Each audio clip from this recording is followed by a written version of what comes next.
Bienvenidos a su programa Una pausa en el camino, un programa dedicado al estudio diario de la palabra de Dios con una aplicación práctica para nuestra vida. Mi nombre es Didier Noriega y quiero compartir con ustedes hoy la palabra de Dios.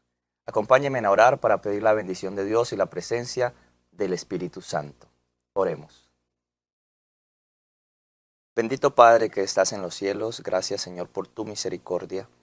Gracias por la oportunidad de compartir tu palabra y gracias porque tu palabra es fiel y verdadera. Pedimos que tu palabra pueda llegar a muchos lugares y pueda llegar con poder para cada persona que la necesita. Gracias Padre porque, como dice la Biblia, es una lámpara a mis pies y una lumbrera a mi camino. En el estudio de este día, Señor, por favor, bendícenos, acompáñanos y que el Espíritu de Dios nos dirija. Oramos en el nombre de Jesús. Amén.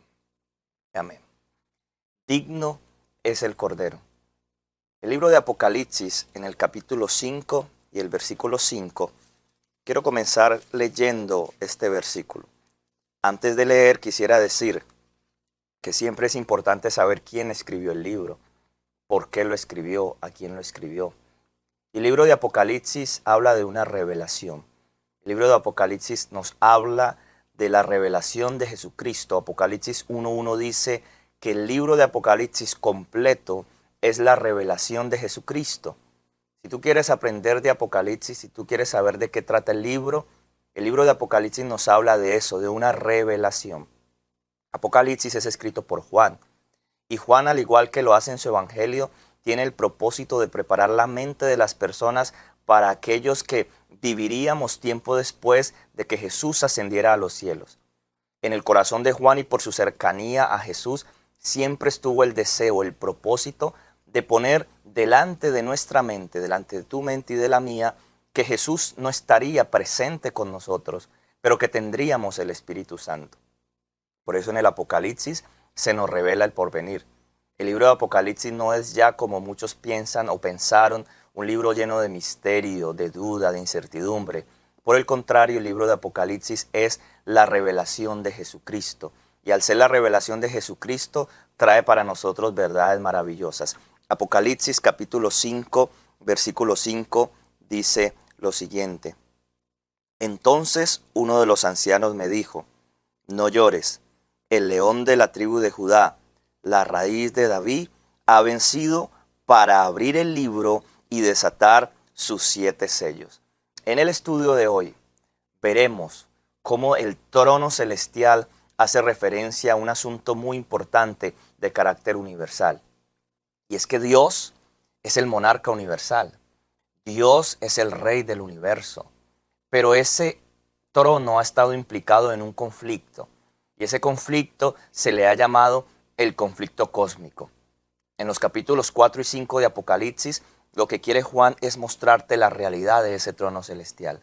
La realidad de un trono que ha sido atacado, que ha sido usurpado por el enemigo de Dios. Cuando la Biblia te habla de un trono, está hablando del gobierno de Dios. Cuando la Biblia hace referencia al trono de Dios, hace referencia a que Él es un Dios poderoso que gobierna, pero que hay un enemigo que ha tratado de usurpar ese trono. Por eso en Apocalipsis, el capítulo 4, si vamos un poquito más atrás, los versículos 1 al 8, nos dice lo siguiente. Después de esto vi una puerta abierta en el cielo, y la primera voz que yo había oído que hablaba era como una voz de trompeta que me dijo, sube acá y te mostraré lo que ha de suceder. Y después al instante, estando yo en el Espíritu, vi un trono en el cielo y a uno sentado en él. Y el que estaba sentado tenía la apariencia de jaspe y de coralina, y un arco iris semejante a la esmeralda que rodeaba el trono. Alrededor del trono había 24 tronos, y sentados en ellos 24 ancianos vestidos de blanco, con coronas de oro sobre sus pies. Y del trono salían relámpagos, truenos, voces, y ante el trono ardían 7 lámparas de fuego que son los 7 espíritus de Dios. Este es un versículo poderoso y es un versículo que nos habla de la realidad de un trono. Si tú vas a Ezequiel capítulo 1, 26 al 28, te darás cuenta en el estudio que hay una similitud, hay una conexión entre este trono, en la descripción de este trono, que hay una oportunidad de poder ver que la realidad del trono de Dios va más allá de un monarca terrenal, es el monarca universal. Y cuando la Biblia te habla de trono, está hablando del gobierno de Dios. Ese gobierno fue usurpado por el enemigo de Dios. Es lo que él ha pretendido a lo largo del conflicto cósmico.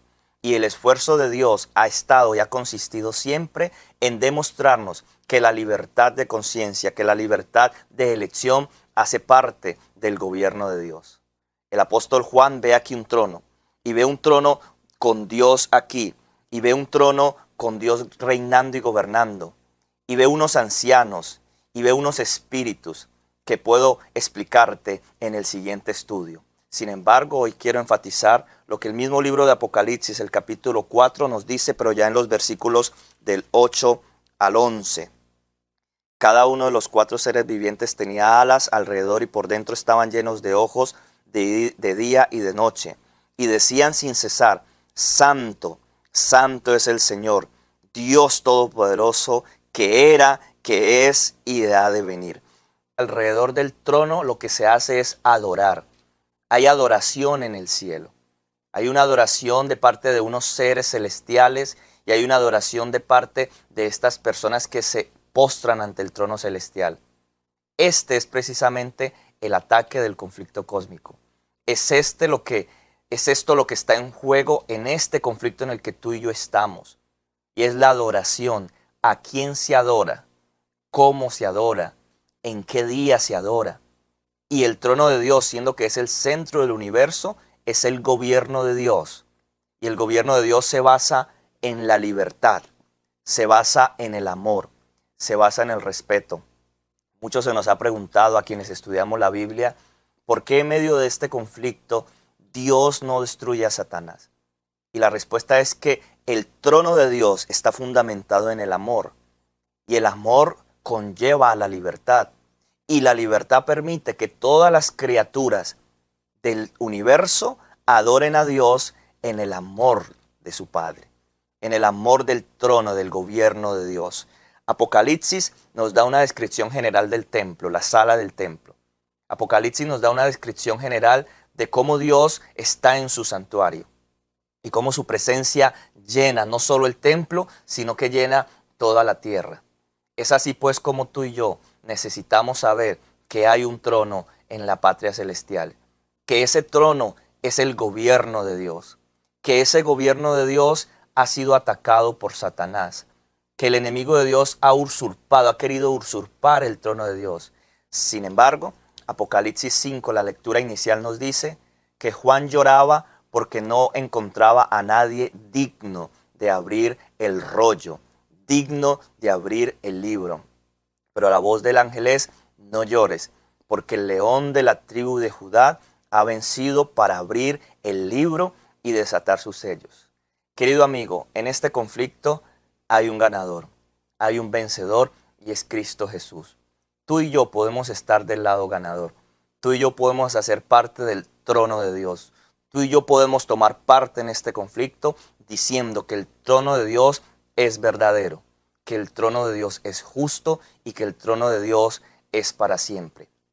Dios tiene un plan maravilloso para tu vida y Él quiere que tú estés cerca de su trono. Y cuando tú vas al trono de Dios, vas para adorarlo, vas para encontrarte con Él y vas para decir que Dios en medio de este conflicto y de esta guerra tiene la razón. Justos y verdaderos son sus caminos, pues Él es el Rey de los santos. Oremos. Padre, gracias por tu amor y misericordia, gracias por permitirnos estar en este estudio y gracias porque hay un trono al cual queremos llegar y acercarnos, como dice tu palabra, confiadamente al trono de la gracia para encontrar oportuno socorro. Gracias por escucharnos, en el nombre de Jesús. Amén.